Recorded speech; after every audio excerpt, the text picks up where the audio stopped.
இன்னைக்கு ஐயனார் துணை சீரியல்ல சந்தாவோட அண்ணன் வந்து சேரன்கிட்ட சொல்லுவான், "நீங்க நாளைக்கு எல்லாரும் வீட்டுக்கு வாங்க" அப்படின்னு.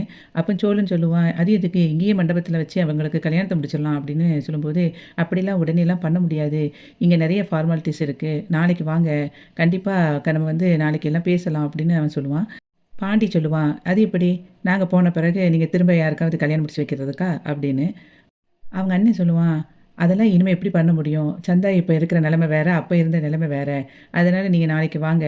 எதுவும் பண்ண முடியாது இனிமேலாம். நான் சொன்னா புரிஞ்சுக்கோங்க" அப்படின்னு சொல்லி சொல்லுவான். உடனே நிலா சொல்லுவா, "சரி வாங்க கிளம்புவோம்" அப்படின்னு சொல்லிட்டு கிளம்பி எல்லாரும் வெளிய போவாங்க. அப்ப சந்தா வேகமா ஓடி வந்து சேரன அப்படியே கட்டிப்பிடிச்சுடுவா. அப்போ சோழன் சொல்லுவான், "அங்க பாத்தியா? அண்ணன் என்னம்மா பெர்ஃபார்மன்ஸ் பண்ணிக்கிட்டு இருக்கு" அப்படின்னு. அப்போ அவங்க அப்பா வந்து அவங்க அம்மாட்ட சொல்லுவா, "போய் அவள போய் கூட்டிட்டு வா" அப்படின்னு. உடனே அவங்க அம்மா போய், "வா சந்தா" அப்படின்னு சொல்லிட்டு உள்ள கூட்டிட்டு போயிருவாங்க. அப்போ அவன் அப்படியே சோகமா நிப்பான். அப்பவும் வந்து சோழன் சொல்லுவாங்க, "பாத்தியா? அண்ணன் எதுவுமே நடக்காத மாரி எல்லாத்தையும் பண்ணிட்டு நின்னுகிட்டு இருக்கு" அப்படிங்கும்போதே, "வாங்கண்ணே கிளம்பலாம்" அப்படின்னு சொல்லிட்டு நிலா கூட்டிட்டு போயிருவா. அப்ப எல்லாரும் ரூமுக்கு போவாங்க. போன பிறகு ரூம்ல அப்படியே கட்டில்ல அப்படியே உட்காந்துட்டு சேரன் அப்படியே யோசிச்சுட்டே இருப்பான். அப்போ பக்கத்துல இருந்து பாண்டி, பல்லவன், சோழன் 3 பேரும் பேசுவாங்க. "பாத்தியா ஒண்ணுமே தெரியாத மாரி அண்ணன் இருக்கு" அப்படின்னு சோழன் சொல்லும்போது, "சரி நான் வேணா கேட்கிறேன்" அப்படின்னு சொல்லிட்டு பல்லவன் போவான். அப்போ அவன் சொல்லுவான், "அதெல்லாம் நீ ஒண்ணும் கேட்க வேண்டாம் நிச்சயம்" அப்படின்னு சொல்லும்போது, "உடனே சின்ன பையன் சொல்லி ஸ்டாப் பண்ணிருவீங்களே" அப்படின்னு பல்லவன் சொல்லுவான். சோழன் சொல்லுவான், "ஆமா சொன்னாலும் சொல்லாட்டாலும் நீ சின்ன பையன் தானே" அப்படின்னு அவன் சொல்லுவான். பல்லவன் சொல்லுவான், "நான் இன்னும் 3 மாசத்துல குரூப் எக்ஸாம் எழுதிருவேன். எழுதி பாஸ் ஆயிட்டேன்னு வச்சுக்கோங்களேன், நான் ஒரு கவர்மெண்ட் எம்ப்ளாயி. என்னைய போய் சின்ன பையன்லாம் சொல்லக்கூடாது" அப்படின்னோனே, இவன் வேற 3 மாசம் கழிச்சு நடக்க வேண்டியத சொல்லிட்டு இருப்பான். அப்படின்னு சொல்லிட்டு பாண்டி, சோழன் 2 பேரும் சேரன் பக்கத்துல அப்படியே உட்காந்துருப்பாங்க. உட்காந்துட்டு இருக்கும்போதே, அப்படியே சேரன் யோசிச்சுட்டு அப்படியே பாண்டியும் பார்ப்பான், சோழனையும் பார்ப்பான். "எதுக்குடா என்னையவே பார்த்துட்டு இருக்கீங்க?" அப்படின்னு கேட்பான். "உனக்கு என்ன நடந்துச்சுன்னே தெரியாது. என்ன?" அப்படின்னோனே, "ஆமாடா, என்ன நடக்குதுன்னே தெரியாம தான் நான் அப்படி உட்காந்துருக்கேன்" அப்படின்னு சொல்லி சொல்லுவான். "இன்னும் கொஞ்ச நாள்ல உங்க 2 பேருக்கும் கல்யாணம் நடக்க போகுது. கல்யாணம் நடந்து கொஞ்ச நாள்லயே நீ பார்த்தியா ஃபாதர் ஆக போற" அப்படின்னு சோழன் சொல்லுவான். "நான் ஏன்டா ஃபாதர் ஆக போறேன்? சந்தா வந்து ஹிந்து தானே" அப்படின்னு சொல்லி சொல்லுவான். அப்போ அவனுக்கு கோவம் வந்துரும் சோழனுக்கு. உடனே கழுத்த பிடிச்சுருவான். "ஏன்டா? உண்மைய தானடா சொல்றேன். சந்தா ஹிந்து தானே. அப்ப எதுக்குடா நான் வந்து ஃபாதர் ஆக போறேன்" அப்படிங்கும்போது, "நான் கிறிஸ்டின் ஃபாதர சொல்லல. குழந்தையோட ஒரு அப்பாவா இருப்பாங்கல்ல, அத சொல்றேன்" அப்படிங்கும்போது, "நான் யார் குழந்தைக்கிட்ட அப்பா ஆக போறேன்" அப்படின்னோனே, "அண்ணே பயங்கர கோவமாகுது, டென்ஷன் ஆகுது" அப்படிங்கும்போது, "டேய் உண்மைக்குமே நீங்க என்னடா சொல்றீங்க? எனக்கு புரிய மாட்டேங்குது. நானே ஏற்கனவே இந்த கல்யாணம் எதனால நின்னுச்சு, ஏன் நின்னுச்சுன்னு தெரியாம நான் உட்காந்துக்கிட்டு இருக்கேன்" அப்படிங்கும்போது, "உனக்கு உண்மைக்குமே தெரியாதா?" அப்படின்னு சொல்லும்போது, "நிலா நீயாவது சொல்லுப்பா. எதுக்காக நின்னுச்சு இந்த கல்யாணம்? சந்தா வந்து ஏதோ சொன்னா. அப்ப அந்த கல்யாணத்த உடனே அவங்க நிப்பாட்டிட்டாங்க. அது வந்து சந்தா என்ன பிடிச்சிருக்குன்னு சொன்னாளா? அதுதான் ஏற்கனவே அவங்க வீட்ல எல்லாருக்கும் தெரியுமே, என்னைய வந்து பிடிச்சிருக்குன்னு" அப்படின்னு சொல்லி அவன் யோசிப்பான். உடனே அவன கீழ போட்டு எல்லாரும் சேர்ந்து அவன அடிக்க ஆரம்பிச்சுருவாங்க. சேரன் சொல்லுவான், "ஏன்டா என்னைய எதுக்குடா இப்படி துன்புறுத்துறீங்க?" அப்படிங்கும்போது, "துன்புறுத்துறமா? நீ தான் எதுவுமே தெரியாத மாரி எங்கள வந்து துன்புறுத்திட்டு இருக்க" அப்படின்னு சோழன் சொல்லுவான்.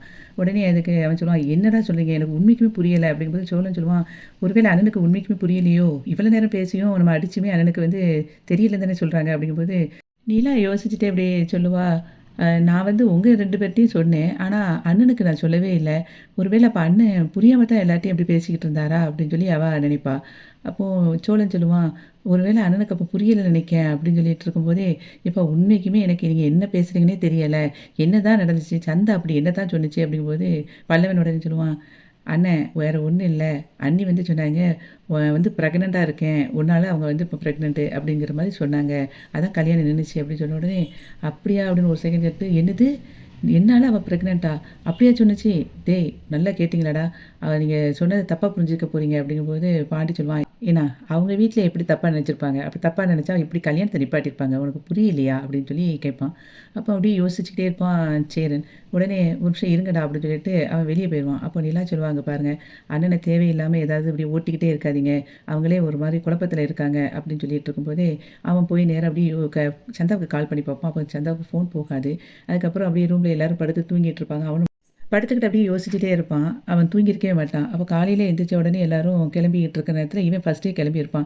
"என்னண்ணே சந்தாவ பார்க்க போற அவசரத்தில சீக்கிரமா கிளம்பிட்ட போல இருந்துச்சு" அப்படின்னு சொல்லி அவன் சொல்லிட்டு இருப்பான். அப்பவும் அவன் அமைதியா இருப்பான். வெளிய போய் ஃபோன் பண்ணிட்டே இருப்பான். அப்பவும் இவங்க எல்லாரும் சேர்ந்து அவன கலாய்ச்சுக்கிட்டே இருப்பாங்க. அப்ப நிலா சொல்லுவா, "கொஞ்சம் நேரம் அமைதியா இருங்க. யாரும் அண்ணன எதுவும் சொல்லாதீங்க. அவங்க ஏதோ குழப்பத்தில இருக்காங்க" அப்படின்னு சொல்லிட்டு, அதுக்கப்புறம் எல்லாருமே கிளம்பி சந்தா வீட்டுக்கு போவாங்க. சந்தா வீட்டுக்கு போகும்போது அங்க எல்லாரும் உட்காந்துருப்பாங்க. உடனே சோழனும் சேரனுக்கும் சேர் போட்டு உட்கார வச்சிருப்பாங்க. மத்த எல்லாரும் அப்படியே நின்னுட்டு இருப்பாங்க. அப்ப அப்ப அவங்க அப்பா அமைதியா இருப்பாரு. சோழன் சொல்லுவான், "என்ன சார் இப்படி அமைதியாவே இருக்கீங்க?" அப்படின்னு. அப்போ அவங்க அப்பா சொல்லுவாரு, "ஆமா, என்ன பண்றது? சொந்தக்காரங்க முன்னாடி இப்ப நாங்க வந்து அசிங்கப்பட்டு நிக்கிறோம்." அப்படின்னு சொல்லுவான். "சார் நடந்தது நடந்து போச்சு. எங்க அண்ணனுக்கு வந்து சந்தாவ கல்யாணம் கட்டி குடுத்துருங்க." அப்படின்னு சொல்லி சோழன் சொல்லுவான். உடனே அதுக்கு அவர் சொல்லுவாரு, "நான் ஏற்கனவே உங்க அண்ணன் ராமேஸ்வரத்துக்கு வரும்போதே சொன்னேன். கண்டிப்பா நாங்க வந்து உங்களுக்கு குடுக்க மாட்டோம் அப்படின்ட்டு. அதுக்கப்புறமும் இந்த மாரி பண்ணி வச்சிருக்காரு உங்க அண்ணன்." அப்படின்னு சொல்லி சொல்லும்போது, பாண்டி சொல்லுவான், "6 மாசம் டைம் நீங்களும் தான் குடுத்தீங்க. ஆனா அத மறந்துட்டு நீங்க வேற யாருக்கும் கட்டிக் குடுக்க பார்க்கலையா? இப்ப நடந்தது நடந்து போச்சு. அண்ணனும் அவங்களும் வந்து விரும்புறாங்க. அண்ணன் கண்டிப்பா வந்து நல்லா பார்த்துக்கிடுவாங்க. நீங்க கவலையே படாதீங்க. உங்க வீட்ல இருக்கிறத விட எங்க வீட்ல ரொம்ப சந்தோஷமா தான் இருப்பாங்க. ஏதோ தப்பு நடந்து போச்சு. அது எங்களுக்கு தெரியுது. அது அண்ணன் பண்ணது தப்பு தான். ஆனா நாங்க இப்ப அதுக்காக உங்ககிட்ட நாங்க பேச வரல. ஆனா எங்களுக்காக வந்து அத புரிஞ்சுக்கோங்க." அப்படின்னு சொல்லி சொல்லுவான். நீங்க எப்படியாவது அவங்களுக்கு கல்யாணம் முடிச்சு குடுங்கும்போது, நிலாவும் சொல்லுவா, "அவங்க 2 பேரும் லவ் பண்றாங்க. அவங்களுக்கு வந்து எப்படியாவது நீங்க முடிச்சு குடுங்க. இப்போ சந்தா இருக்கிற நிலைமையில நீங்க இந்த மாரி வேற யோசிக்கவே கூடாது." அப்படிங்கிற மாரி நிலா பேசிட்டு இருப்பா. அதுக்கப்புறம் சந்தாவோட அண்ணன் நேரா போய் அவங்க அப்பா கால்ல விழுந்துட்டு, "அப்பா எனக்கு எவ்வளவோ வருஷமா நான் அவர் கூட தான் இருக்கேன். சேரன் பையா கூட.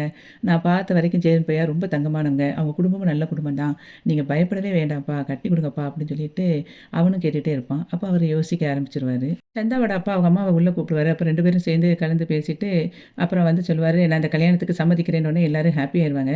அதுக்கப்புறம் அவங்க அப்பா கிட்ட கேட்பாங்க, "சரி கல்யாணத்த எப்படி பண்ணலாம்னு சொல்லுங்க சார்." அப்படிங்கும்போது, கல்யாணத்தலாம் இப்போ உடனேலாம் வச்சிட முடியாது. எங்க சொந்தக்காரங்க எல்லாத்தையும் நான் கொஞ்சம் சமாதானப்படுத்த வேண்டியிருக்கு. அதுக்கப்புறம் தான் கல்யாணம் பண்ண முடியும்." அப்படிங்கிற மாரி சொல்லுவாரு. அப்போ சந்தாவோட அண்ணன் சொல்லுவான், "ஆமா பையா. ஏன்னா இப்போ இவ குழந்தை உண்டாயிருக்காங்கிறது ஊருக்கே தெரிஞ்சு போச்சு. எங்க சொந்தக்காரங்களுக்கும் தெரிஞ்சிருச்சு. அதனால அவங்களெல்லாம் சமாதானப்படுத்திட்டு தான் நம்ம வந்து இந்த கல்யாணத்த நடத்த முடியும்." அப்படின்னு சொல்லிட்டு இருக்கும்போதே, அவங்க அப்பா கேலண்டர் எடுத்துட்டு வர சொல்லுவாரு. "வர வியாழக்கிழமை நம்ம வந்து ஒரு நிச்சயம் பண்ணிக்கிடலாம். அதுக்கப்புறம் கல்யாணத்த வைக்கலாம்." அப்படிங்கும்போது, அப்போ "எங்க ஊர்ல வச்சுக்கிடலாமா?" அப்படின்னு அவன் கேட்பான். "அதெல்லாம் முடியாது. நிச்சயம் வந்து எங்க ஊர்ல தான் வைக்கணும். எங்க முறைப்படி தான் எல்லாமே செய்யணும். கல்யாணம் வேணா உங்க ஊர்ல வைங்க. எங்க முறைப்படி உங்க வீட்ல தான் கல்யாணத்த வைக்கணும். அதனால நீங்க உங்க ஊர்ல வைக்கிறதுல எங்களுக்கு எந்த ஆட்சேபனையும் இல்ல." அப்படிங்கிற மாரி அவங்க அப்பா சொல்லிருவாரு. அதுக்கப்புறம் சரி என்ன பண்ணணும் அப்படிங்கும்போது, மோதிரம் வந்து அளவு மட்டும் எடுத்து குடுக்க சொல்லுவாரு. அடுத்த வாரம் அப்ப நிச்சயத்த வச்சிரலாம் அப்படின்னு சொல்லிட்டு எல்லாருக்குமே ஸ்வீட் குடுக்க ஆரம்பிச்சுருவாங்க. ஸ்வீட்ட சாப்பிட்ட பிறகு சேருன்னு சொல்லுவான், நான் கொஞ்சம் சந்தா கிட்ட பேசணும்." அப்படின்னு அவங்க அண்ணன்கிட்ட சொல்லுவான். அப்ப அவங்க அப்பா கிட்ட வந்து, சேரன் பையா சந்தா கிட்ட பேசணுமா?" அப்படிங்கும்போது, "அதெல்லாம் முடியாது." அப்படின்னு அவரு சொல்லிருவாரு. சந்தாவும் ஜெயரான் கிட்ட பேசணும் அப்படின்னு அவங்க அண்ணன்கிட்ட சொல்லுவா. அப்ப அவங்க அண்ணன் அவங்க அப்பா கிட்ட சொல்லும்போது, அப்பவும் முடியாதுன்னு சொல்லிருவாரு. உடனே அதுக்கு அவங்க அண்ணன் சொல்லுவான், "பேசட்டும்பா, கொஞ்ச நேரம் தானே பேச போறாங்க. கல்யாணம் தான் முடிவாயிருச்சுல்ல, கொஞ்சம் பேசட்டும்." அப்படின்னு உடனே சரின்னு சொல்லிட்டு 2 பேத்தையும் அனுப்பி விட்டுருவாங்க. வெளிய போன உடனே சேரன அப்படியே ஹக் பண்ணிருவா சந்தா. அதுக்கப்புறம் சொல்லுவா, "இப்போ உங்களுக்கு சந்தோஷம் தானே?" அப்படிங்கும்போது, "ஆமாப்பா, எனக்கு நல்ல சந்தோஷம் தான். ஆனா ஒரே ஒரு சந்தேகம் எனக்கு உன்கிட்ட கேட்கட்டுமா?" அப்படின்னு சொல்லி கேட்பான். "என்ன?" அப்படிங்கும்போது, "எதுக்காக இப்படி கல்யாணம் நின்னுச்சுன்னு எனக்கு தெரியல. நீ பிரெக்னன்ட்ன்னு வேற எல்லாரும் சொல்றாங்க. உண்மையா?" அப்படின்னோனே, "ஆமா, பிரெக்னன்ட் தான். அதுல என்ன சந்தேகம்?" அப்படின்னு அவ கேட்பா. "இல்ல, இல்ல. அது எப்படி?" அப்படிங்கும்போது, "அன்னைக்கு ஒரு நாள் மழை பெஞ்சுச்சா நல்லா. அப்ப நீங்களும் நானும் தான் சைட்ல தனியா இருந்தோம். நீங்க கூட அனீஸ் பையாவ வந்து ஏதோ ஒரு வேலையா அனுப்பிட்டீங்க." அப்படிங்கும்போது, "எப்ப மழை பெஞ்சுச்சு? எப்ப நம்ம 2ம் சைட்ல இருந்தோம்?" அப்படிங்கும்போது, "என்னது? இத கூட நீங்க மறப்பீங்களா? அட கடவுளே!" அப்படின்னு சொல்லிட்டு உட்காந்து அழ ஆரம்பிச்சுருவா. உடனே அவன் சொல்லுவான், எனக்கு ஞாபகம் வந்துருச்சு, ஞாபகம் வந்துருச்சு. நம்ம 2 பேரும் சைட்ல இருந்தோம். மழை பெஞ்சுச்சு. நீ அழாத, அழாத." அப்படின்னு சொல்லிட்டு அவள வந்து சமாதானப்படுத்துவான். "சரி, சரி நீ உள்ள போ. உங்க அப்பா வந்து ஏற்கனவே கொஞ்ச நேரம் தானே பேசணும்னு சொன்னாரு. நீ போ, போ." அப்படின்னு சொல்லிட்டு சேரன் அவள அனுப்பிருவான். அவ அங்கிட்டு போயிட்டு நின்னுட்டு பயங்கரமா சத்தமா சிரிக்க ஆரம்பிச்சுருவா. உடனே அவன் திரும்பி பார்ப்பான். "எதுக்கு சிரிக்கிற?" அப்படின்னோனே, ஐயோ! உங்கள என்ன சொல்றது? நான் வந்து சும்மா தான் சொன்னேன். குழந்தலாம் உண்டாகல. கல்யாணத்த நிப்பாட்டுறதுக்காக தான் சொன்னேன்." அப்படின்னோனே, "அப்படியா? நீ இதுக்காக தான் சொன்னியா? நான் கூட பயந்துட்டேன். என்னடா நம்ம எதுவுமே பண்ணலையே!" அப்படின்ட்டு. அது அப்படின்னு சொன்னோனே இவ திரும்பியும் சிரிப்பா. அதுக்கப்புறம் சரி எங்க வீட்ல எல்லாரும் என்ன என்னமா ஓட்டுனாங்க தெரியுமா? இது எங்க வீட்ல உள்ளவங்க கேட்டா சந்தோஷப்படுவாங்க. நான் அவங்கள கூப்பிட்டு சொல்றேன்." அப்படின்னு சொல்லி சொல்லுவான். "இல்ல, இல்ல அவங்க எல்லாருக்கிட்டயும் சொல்லிட்டா போச்சு. யாருக்கும் தெரியக்கூடாது இந்த விஷயம்." அப்படின்ட்டு சந்தா சொல்லுவா. "அதெல்லாம் அவங்க யார்ட்டயும் சொல்ல மாட்டாங்க." அப்படின்னு சொல்லிட்டு இவன் நேரா அங்க போவான். போயிட்டு 4 பேரையும் கூப்பிடுவான். கூப்பிட்ட உடனே அவங்க வெளிய வருவாங்க. வந்தோனே சொல்லுவாங்க, "டேய் நீங்கலாம் எப்படி என்ன ஓட்டுனீங்க? சந்தா வந்து இந்த கல்யாணத்த நிப்பாட்ட தான்டா அப்படி சொல்லியிருக்கு." அப்படின்னோனே சந்தாவும் சொல்லுவா, "ஆமா நான் பொய் தான் சொன்னேன்." அப்படின்ன உடனே எல்லாருமே அப்படி ஜாலியாயிருவாங்க. அப்படி சந்தோஷமா அப்படி சிரிச்சு பேசிட்டு இருப்பாங்க. எல்லாரும் அதுக்கப்புறம் வீட்டுக்குள்ள போயிருவாங்க. வீட்டுக்குள்ள போயிட்டு நிலா கேட்பா, நாங்க இந்த நிச்சயதார்த்தத்துக்கு என்ன நாங்க பண்ணணும் அப்படிங்கிறத எங்ககிட்ட சொல்லுங்க." அப்படிங்கும்போது, "இந்த நிச்சயதார்த்தத்த எல்லாமே ஏற்பாடு பண்ண போறது நாங்க தான். அதனால நீங்க எதுவும் பண்ண தேவையில்ல.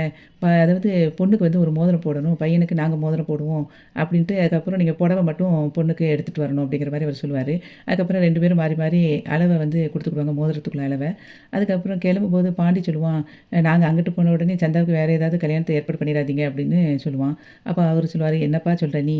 அவ என்ன இப்போ ஒரு ஆளாவா இருக்கா? அவ வந்து உங்க வீட்டு வாரிசா வயித்துல சுமந்துகிட்டு இருக்கா. நாங்க எப்படி பண்ண முடியும்?" அப்படின்ட்டு சோகமா சொல்லிட்டு குனிஞ்சிருப்பாரு. அவன் வந்து சோழன் பயங்கரமா அப்படி சிரிக்க ஆரம்பிச்சுருவான். அப்ப சேரன் சொல்லுவான், "டேய் அமைதியா இருடா." அப்படின்னு சொன்ன உடனே சரின்னு சொல்லிட்டு எல்லாரும் அப்புறம் கிளம்பி போயிருவாங்க. அதுக்கப்புறம் ட்ரெயின்ல அப்படியே வந்துட்டுருக்கும்போது, அவன் அப்படியே நல்லா ரிலாக்ஸ்டா இவகிட்ட பேசிட்டு இருப்பான் சந்தா கிட்ட, சேரன். அத பார்த்த உடனே நிலா சொல்லுவா, "நம்ம அங்க போகும்போது எவ்வளோ டென்ஷனா இருந்துச்சு அண்ணன். இப்போ வந்து ப்ராப்ளம் சால்வ் ஆன உடனே பயங்கர ரிலாக்ஸ்டா ஆயிட்ட அண்ணன்" அப்படின்னு சொல்லிட்டு இருப்பான். "ஆமா, பார்க்கறதுக்கே சந்தோஷமா இருக்குல்ல" அப்படின்னு சொல்லிட்டு எல்லாரும் பேசிட்டு இருப்பாங்க.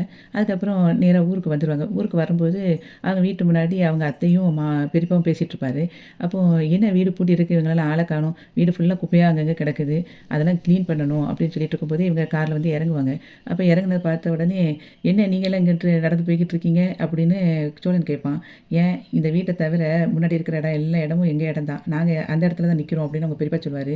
"என்ன பண்றது? நாங்க எங்கேயாவது போற நேரத்துல நீங்க பாட்டுக்கு வீட்டுக்கு அடியில வீல வச்சு வீட்ட இழுத்துட்டு போயிட்டீங்கன்னா" அப்படின்னு அவன் சொல்லுவான். "உனக்கு வாய் இருக்கே வாயி, இப்படிதான் விதண்டாம பேசிட்டு இருப்ப" அப்படிங்கும்போது சேரன் சொல்லுவான், பெரியப்பா நீங்க தப்பா நினைக்காதீங்க. அவன் எப்பவும் இப்படி தானே பேசுவான். நீங்க அதெல்லாம் ஒண்ணும் எடுத்துக்காதீங்க" அப்படின்னு சொல்லிட்டு இருப்பான். அப்போ அவங்க பெரியப்பா கேட்பாரு, "என்ன குடும்பமா எங்கேயோ போயிட்டு வந்த மாரி இருக்கு" அப்படின்னு. "ஆமா, நாங்க வந்து கல்யாணத்த ஃபிக்ஸ் பண்ணிட்டு வந்திருக்கோம்" அப்படின்னு சொல்லிட்டு பாண்டி சொல்லுவான். "எங்க வீட்ல கல்யாணமே நடக்காது அப்படின்னு சொல்லிட்டு இருந்தீங்க. இப்ப 2வது கல்யாணம் நடக்குது பாருங்க" அப்படின்னு சொல்லுவான். உடனே அதுக்கு அவங்க அத்தை சொல்லுவா, தெரியுது, தெரியுது. பொண்ணு எந்த ஊரு?" அப்படிங்கும்போது, "குலதெய்வ கோயில்ல கூட நீங்க பார்த்துருப்பீங்களே, அவங்க தான்" அப்படின்னு சொல்லும்போது, "ஓ! அந்த பொண்ணா?" அப்படின்னு சொல்லிட்டு இருப்பாங்க அவங்க அத்தை. அதுக்கப்புறம் சோழன் சொல்லுவான், "நிச்சயம் வந்து இங்க நடக்கல, பீகார்ல நடக்குது. நீங்கலாம் பீகார கூட பார்த்துருக்க மாட்டீங்க. வாங்களேன், ஜாலியா போயிட்டு வந்துடலாம் ஒரு ட்ரிப் மாரி" அப்படின்னு சொல்லி அவன் சொல்லுவான். "ஆமா, எங்களுக்கு வேலை வெட்டியே இல்ல பாரு. நாங்க வந்து உன் கூட வர்றதுக்கு. இவனுங்க பேச வந்துட்டானுங்க" அப்படின்னு சொல்லி அவங்க அத்தை சொல்லிட்டு இருக்கும்போது, நிலா கிட்ட சொல்லுவான் சோழன், "இந்த நக்கலுக்கு ஒண்ணும் உங்களுக்கு குறைச்சலே இல்ல பார்த்தியா?" அப்படின்னு. அப்ப நிலா சொல்லுவா, "நீங்க மரியாதையா பேசினா, அவங்களும் மரியாதையா பேசுவாங்க" அப்படின்னு சொன்ன உடனே அப்படியே அமைதியா இருப்பான். அப்போ நிலா வந்து, "கொண்டாங்க சாவிய, நான் போய் கதவ திறக்கிறேன்" அப்படின்னு சொல்லிட்டு சோழன், பல்லவன், பாண்டி 3 பேத்தையும் கூட்டிட்டு நிலா போயிருவா. அப்போ சேரன் சொல்லுவான், "அத்தை அவங்கலாம் பேசுனத மனசுல வச்சுக்காதீங்க. தம்பிங்க எப்பவுமே இப்படி தானே. நீங்க அத தப்பா எடுத்துக்காதீங்க. வீட்டுக்குள்ள வாங்க அத்தை, வெளிய நின்னுட்டுருக்கீங்க. 2 பேரும் உள்ள வாங்க. நான் டீ போட்டு தரேன்" அப்படின்னு சொல்லிட்டு அவன் உள்ள போயிருவான். அந்த சமயத்துல அவங்க அத்தை வந்து சொல்லுவா அவங்க பெரியப்பாட்ட, "பாத்தீங்களா, மத்தவனுங்க எல்லாரும் எப்படி பேசுறானுங்க. ஆனா சேரன் மட்டும் எப்படி தங்கமா பேசுறான் பாத்தீங்களா? நம்ம கார்த்திகாவ சேரனுக்கே கல்யாணம் கட்டி குடுத்துருந்துருக்கணும். நான் தப்பு பண்ணிட்டேன்" அப்படின்னு சொல்லி அவங்க அத்தை சொல்லும்போது, பெரியப்பா சொல்லுவாரு, "இப்ப எதுக்கு அதெல்லாம் அப்படி பேசிட்டு இருக்க?" அப்படின்னோனே, "இல்லண்ணே, உண்மைய தான் சொல்றேன்.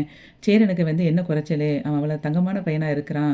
அதாவது இந்த வீடே பெண்ணுங்கள் தங்காத இடம் அப்படின்னு நெனச்சிட்டு இருந்தோம். ஆனா பாருங்க, இங்கேயும் ஒரு பொண்ணு கல்யாணம் முடிச்சு வாழ்ந்துகிட்டு தானே இருக்கா. அவ சந்தோஷமா இருக்கா.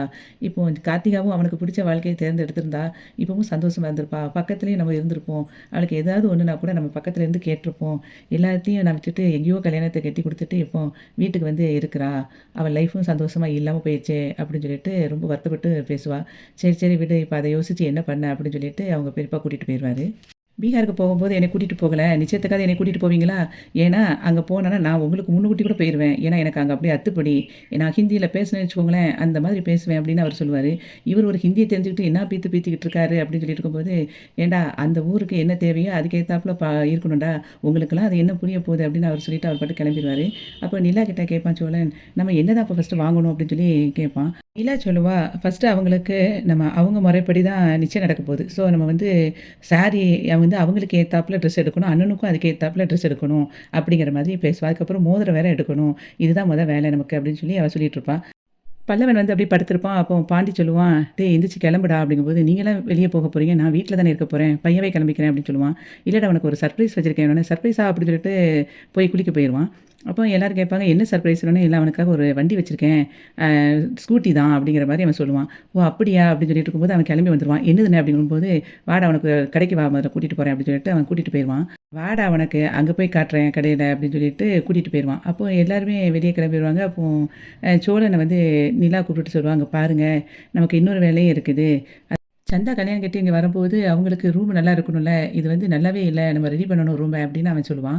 அப்போ அதுக்கு சோழன் சொல்லுவான், "ஆமா, நம்ம இத கவனிக்கவே இல்ல. ஆனாலும் அவங்க வீட்டுக்கு இந்த வீடு நமக்கு எவ்வளவோ நல்லா தான் இருக்கு" அப்படின்னு அவன் சொல்லுவான். "அப்படிலாம் சொல்லக்கூடாது சோழன். எப்படினாலும் அவங்களுக்கு நம்ம நல்லபடியா ரெடி பண்ணி குடுக்கணும். நம்ம 2 பேரும் ஆளுக்கு ஒவ்வொரு ரூம்ல இருந்திருந்தோம். அதுக்கடுத்து பாண்டி கல்யாணம் கட்டி வரும்போது எங்க இருப்பாங்க? அப்ப அவங்களுக்கும் நம்ம வந்து இன்னொரு ரூம் கட்ட தான் செய்யணும் என்ன?" அப்படின்னு 2 பேரும் பேசிட்டு இருப்பாங்க. அதுக்கப்புறம் இவ கிளம்ப போவா. அப்போ அவன் சொல்லுவான், "கொஞ்ச நேரம் இருக்க வேண்டியது தானே நிலா?" அப்படிங்கும்போது, "அதெல்லாம் வேண்டாம், வேண்டாம். நான் கிளம்புறேன்" அப்படின்னு சொல்லும்போது, நடேசன் சொல்வாரு, "ஏம்மா நான் அங்க தான் போறேன். உன்ன கொண்டு விட்டுட்டு போறேன்" அப்படின்னு சொல்லி அவரு கூட்டிட்டு போயிருவாரு. அங்க பாண்டி வந்து கடைக்கு கூட்டிட்டு போவான். ஆனா சர்ப்ரைஸ்ன்னு சொன்னியே என்னது? அப்படிங்கும்போது அந்த வண்டிய காட்டுவான். வானதிக்காக அவன் வாங்கி வச்ச வண்டிய. அத பார்த்த உடனே அவன் பயங்கர சர்ப்ரைஸ் ஆகி அப்படியே சந்தோஷமா நிக்கிற மாதிரி இன்னைக்கு வந்து அய்யனார் துணை சீரியல் முடிஞ்சது.